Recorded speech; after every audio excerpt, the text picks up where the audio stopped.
ദൈവസഭ എന്ന വിഷയത്തോടുള്ള ബന്ധത്തിൽ യേശുക്രിസ്തു ദൈവം എന്നതാണ് ഇവിടെ നമ്മൾ വിചിന്തനം ചെയ്യാൻ കർത്താവിൽ ആഗ്രഹിക്കുന്നത്.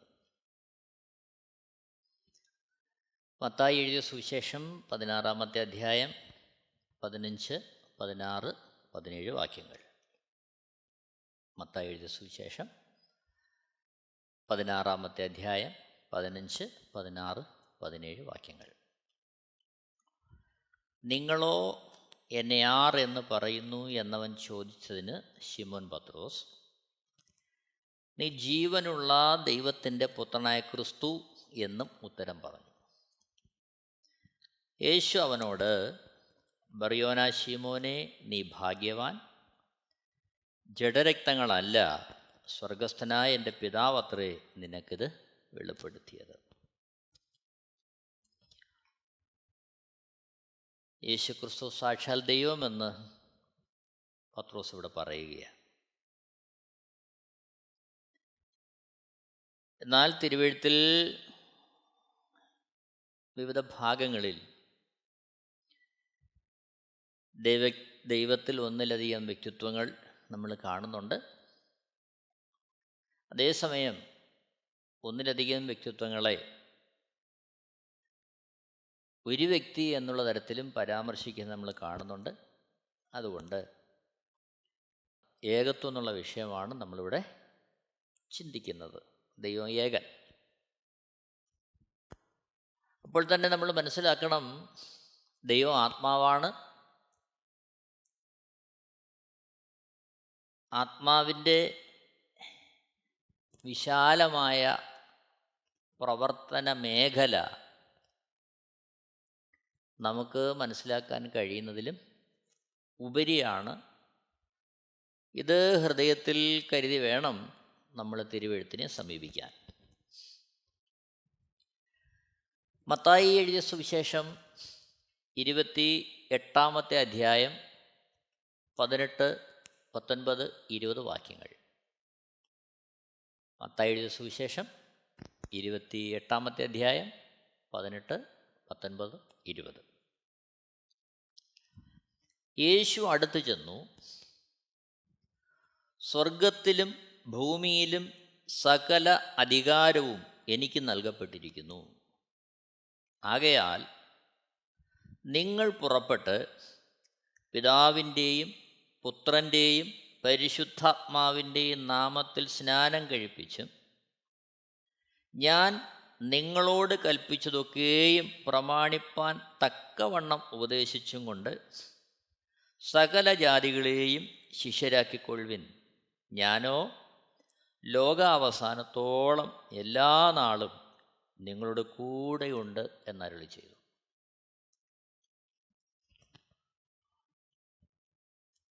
കാൽവരി ക്രൂശിൽ പരമയാഗമായി കല്ലറയിൽ അടക്കപ്പെട്ടു. 3-ാം നാൾ കല്ലറയിൽ നിന്ന് ഉയർത്തെഴുന്നേറ്റു. ശേഷം ശിഷ്യന്മാർക്ക് വ്യത്യസ്തമായ സ്ഥലങ്ങളിൽ സമയങ്ങളിൽ പ്രത്യക്ഷനായി. അവിടുന്ന് സ്വർഗത്തിലേക്ക് പോകുന്നതിന് മുമ്പ് ശിഷ്യന്മാരെ അടുക്കൽ വിളിച്ച് അവർക്ക് നൽകുന്ന നിർദ്ദേശമാണ് നമ്മളിവിടെ കാണുന്നത്. സ്വർഗത്തിലും ഭൂമിയിലും സകല അധികാരവും യേശുക്രിസ്തുവിന് നൽകപ്പെട്ടിരിക്കുന്നു. ആകയാൽ നാം എന്ത് ചെയ്യണം? പുറപ്പെടണം. പിതാവിൻ്റെയും പുത്രൻ്റെയും പരിശുദ്ധാത്മാവിൻ്റെയും നാമത്തിൽ സ്നാനം കഴിപ്പിക്കണം. അവിടുന്ന് നമ്മളോട് കൽപ്പിച്ചതൊക്കെയും പ്രമാണിപ്പാൻ തക്കവണ്ണം ഉപദേശിച്ചുകൊണ്ട് സകല ജാതികളെയും ശിഷ്യരാക്കണം. ഇതാണ് നമ്മുടെ ദൗത്യം. ഇതാണ് ശുശ്രൂഷ.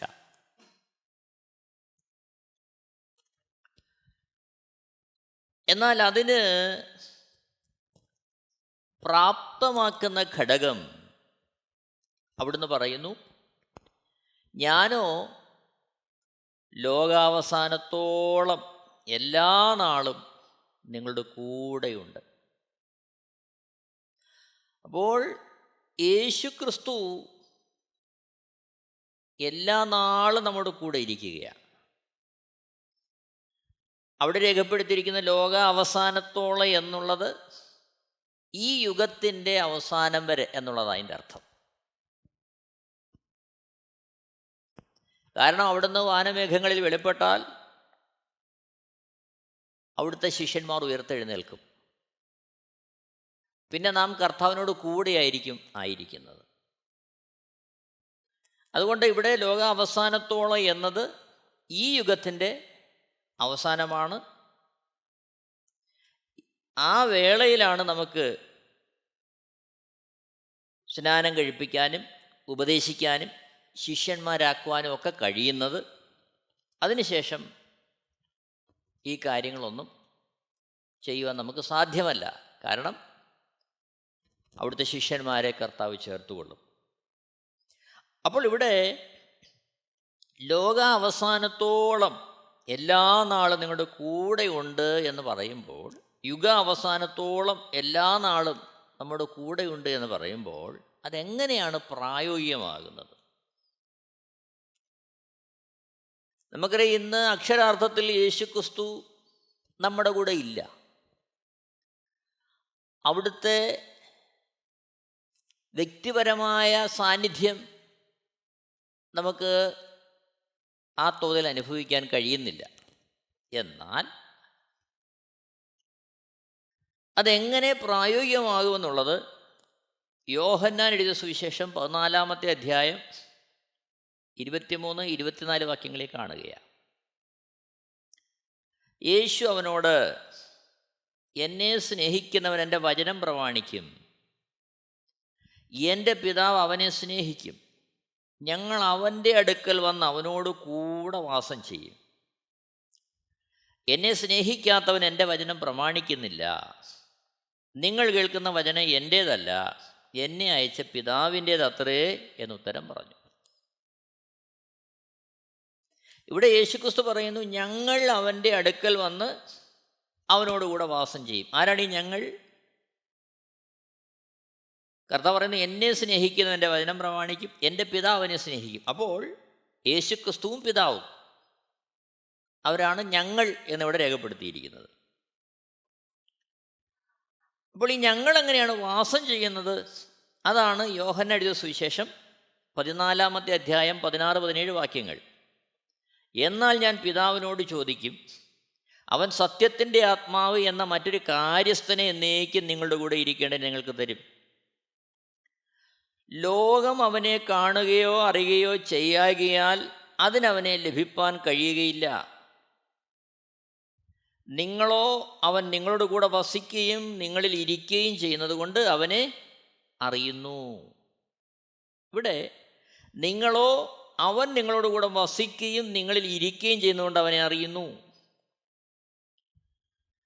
അപ്പോൾ യേശുക്രിസ്തുവും പിതാവും നമ്മളോട് കൂടെ വസിക്കുന്നു എന്നുള്ളത് പ്രായോഗിക തലത്തിൽ യാഥാർത്ഥ്യമാകുന്നത് സത്യത്തിൻ്റെ ആത്മാവെന്ന കാര്യസ്ഥൻ, ആ പരിശുദ്ധാത്മാവ് നമ്മളിലൂടെ ഇരിക്കുമ്പോഴാണ്. അപ്പോൾ ഓർക്കണം, പിതാവും പുത്രനും പരിശുദ്ധാത്മാവും ഒരു അസ്തിത്വമായിട്ട് നമ്മളിവിടെ കാണുകയാണ്. പരിശുദ്ധാത്മാവ് നമ്മളിൽ ഇരിക്കുമ്പോൾ അത് യേശുക്രിസ്തു നമ്മളിരിക്കുന്നതിന് തുല്യമാണ്, പിതാവായ ദൈവം നമ്മളിരിക്കുന്നതിന് തുല്യമാണ്. അതുകൊണ്ടാണ് യേശുക്രിസ്തു പറയുന്നത്, ഞങ്ങൾ അവൻ്റെ അടുക്കൽ വന്ന് അവനോടുകൂടെ വാസം ചെയ്യും. അത് വാസം ചെയ്യുന്നത് എങ്ങനെയാണ്? പരിശുദ്ധാത്മാവ് വാസം ചെയ്യുന്നതിലൂടെ. അപ്പോൾ ഓർക്കണം, ഇവിടെയാണ് പ്രായോഗിക തലത്തിൽ പിതാവിൻ്റെയും പുത്രൻ്റെയും പരിശുദ്ധാത്മാവിൻ്റെയും ഐക്യത, ഏകത്വം നമുക്ക് കാണാൻ കഴിയുന്നത്.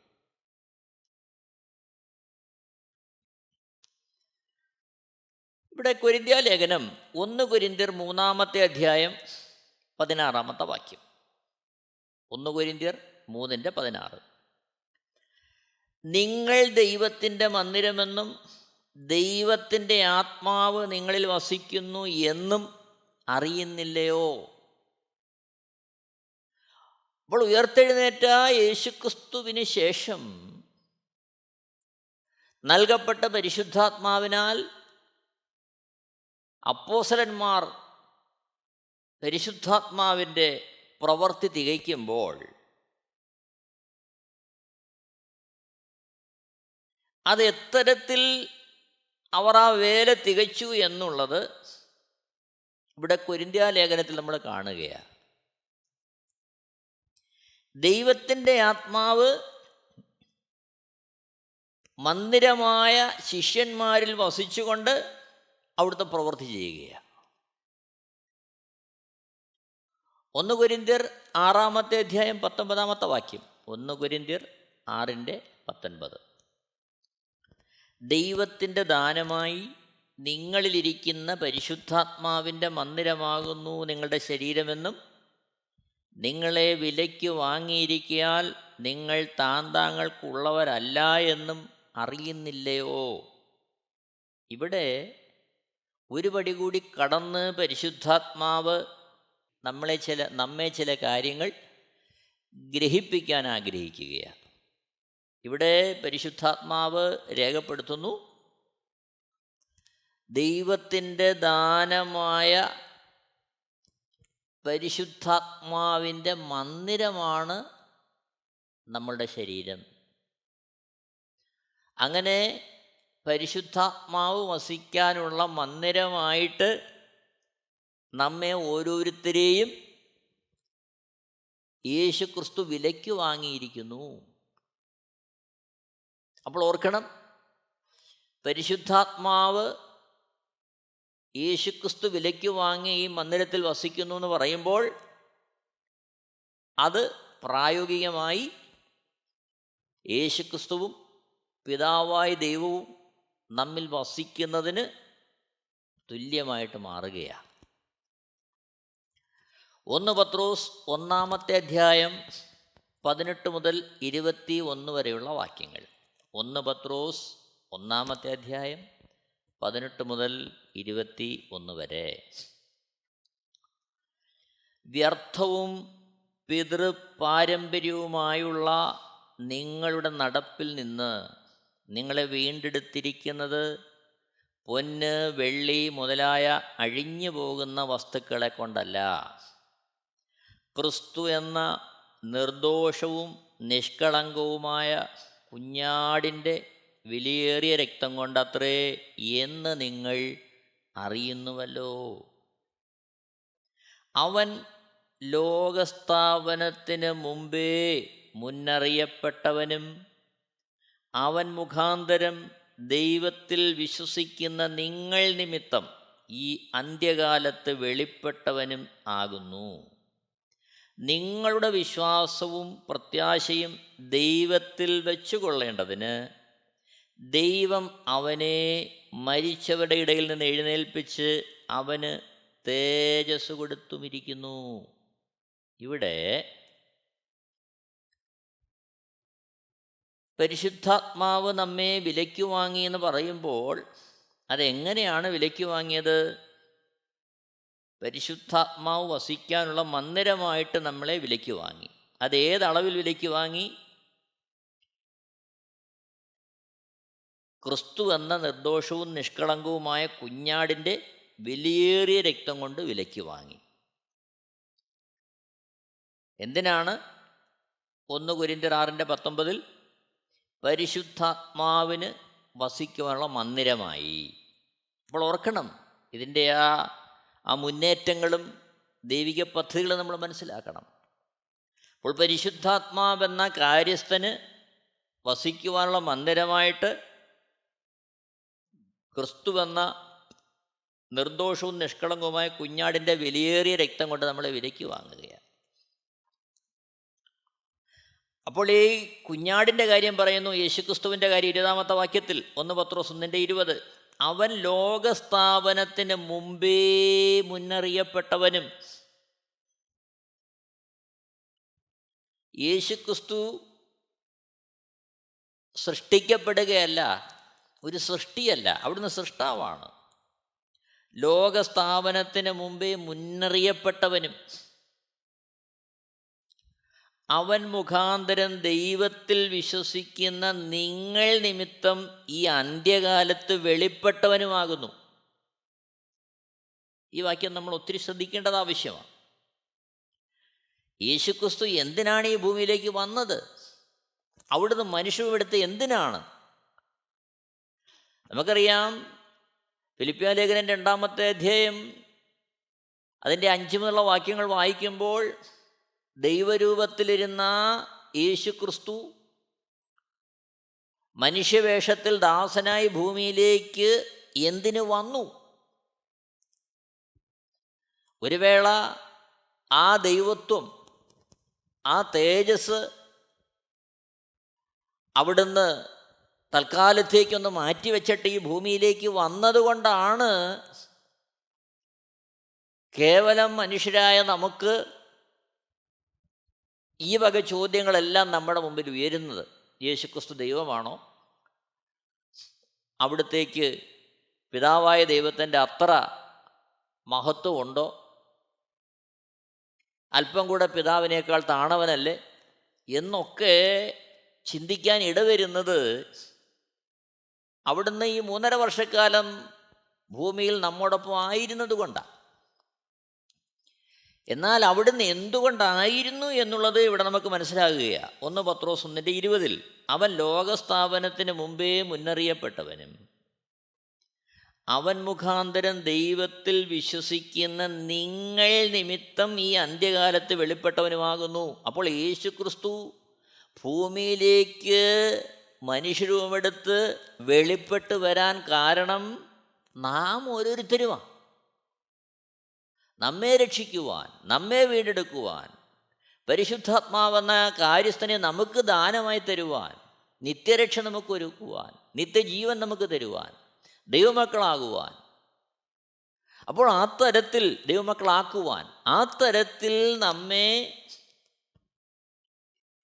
ദൈവസ്നേഹത്തിലേക്കും ദൈവിക പദ്ധതികളിലേക്കും നടത്തുന്നതിന് വേണ്ടിയാണ് യേശുക്രിസ്തു ഈ അന്ത്യകാലത്ത് വെളിപ്പെട്ടു വന്നത്.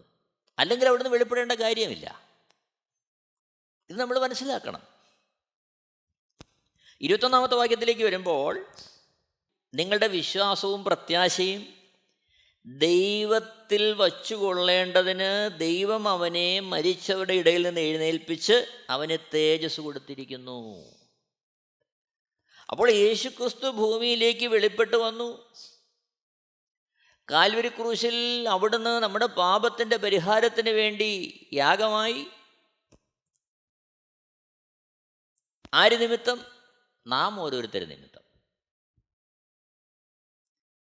എന്നാൽ അവിടുത്തെ പിതാവായ ദൈവം എന്ത് ചെയ്തു?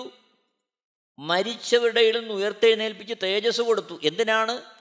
നമ്മുടെ വിശ്വാസവും പ്രത്യാശയും ദൈവത്തിൽ തന്നെ വെച്ചുകൊള്ളേണ്ടതിന്. അപ്പോൾ നാം ദൈവത്തെ വിശ്വസിക്കുവാൻ, ദൈവത്തിൽ പ്രത്യാശിക്കുവാൻ യേശുക്രിസ്തു മനുഷ്യനായി ഈ ഭൂമിയിലേക്ക് വന്ന് മരണത്തെ തോൽപ്പിച്ച് ഉയർത്തെഴുന്നേറ്റ് അവിടുന്ന് തേജസ് പ്രാപിച്ചു.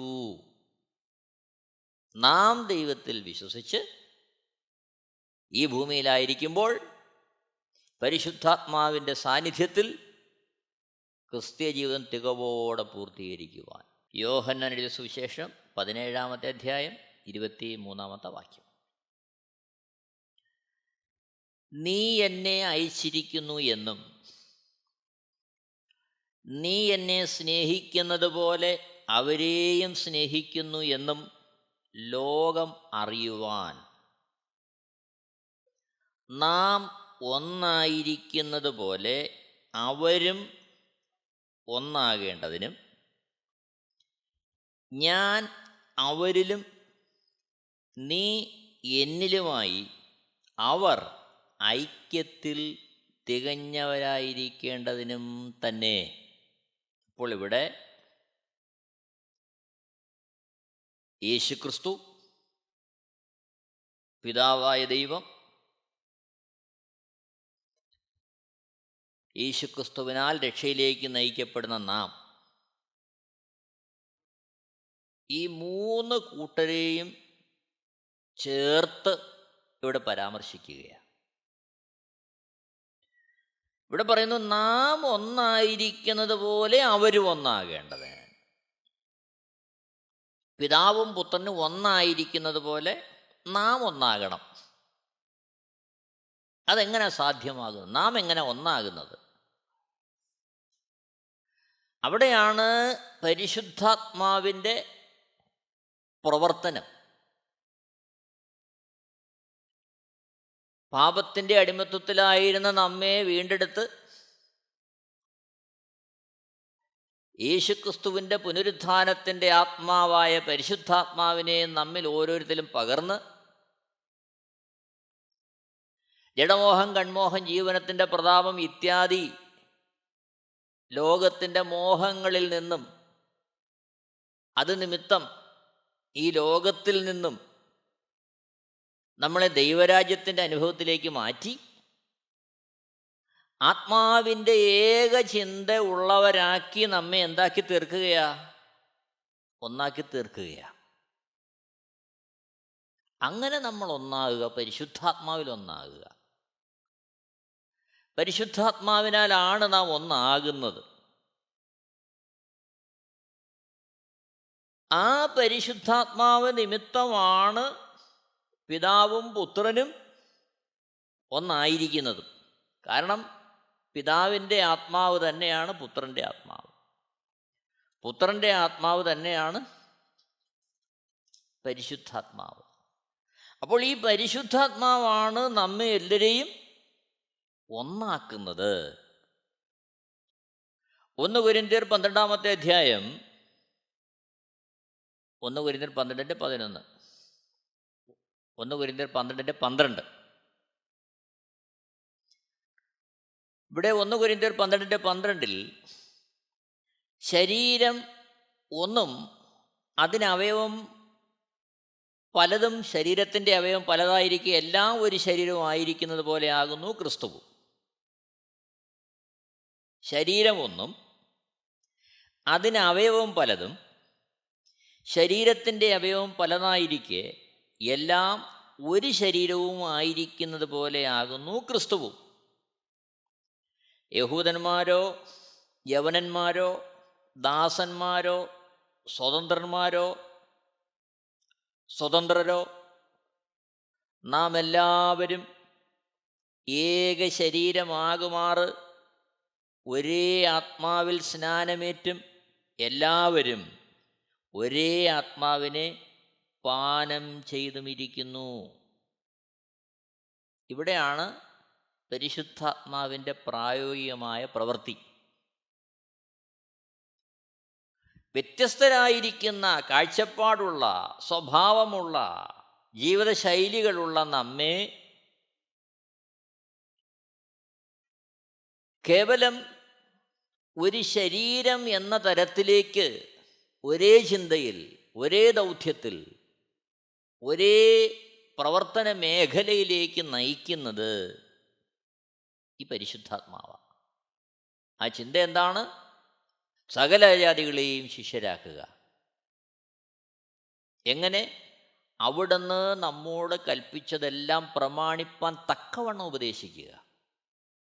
അങ്ങനെ തക്കവണ്ണം ഉപദേശിക്കാൻ പ്രാപ്തി ഉണ്ടാകണമെങ്കിൽ അതനുസരിക്കുവാൻ സമർപ്പിക്കപ്പെട്ട ഒരു ശരീരവും മനസ്സും ജീവിതശൈലി നമുക്കുണ്ടായേ മതിയാവും.